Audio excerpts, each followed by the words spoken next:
Today I took off my Realtor's hat and I'm going to show you how I make some incredible, healthy, alternative muffins that you can have for breakfast, lunch, or any time. I start out with a pineapple. I get a ripe pineapple or I let it sit to get ripe. I use half of the pineapple and whatever other fruit I have around. These are some mini peaches that are really delicious. So I've taken the skin off of them and thrown them in as well.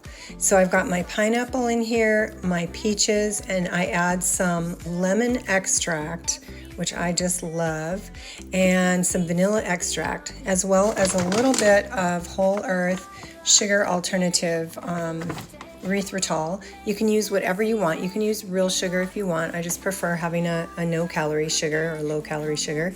Here's my oats. You can use steel-cut oats if you prefer.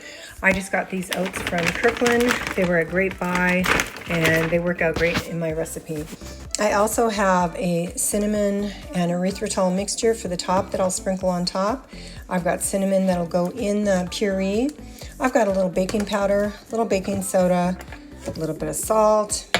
I've got some vanilla Carbmaster yogurt. You can use whatever kind of yogurt, or you can use a almond milk for your liquid part. Now I've added some oats to the bowl. I've put my cinnamon on top of that, and I've got my three dry ingredients here, the salt, the baking powder, and the soda. I've got about a half a teaspoon of each. I'm not a measurer. I don't measure anything when I cook or bake. Now I've stirred in all my dry ingredients, and the great thing about this recipe is you have the liquid and you have the dry ingredients, and you just have to make sure that the dry ingredients all get wet. So now I'm just stirring this all together. If I need more dry, I can add more oats. If I need more wet, I can add a little bit of yogurt or almond milk. As it turns out, it looks like I've added the perfect amount of both without measuring.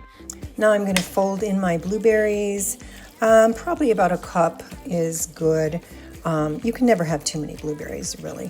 Fold those all in, and I'm getting ready to bake. Now I've prepared my little baking cups. I just like these little cups, and I can put them in the air fryer. And so I prepared them with just a spray-on nonstick.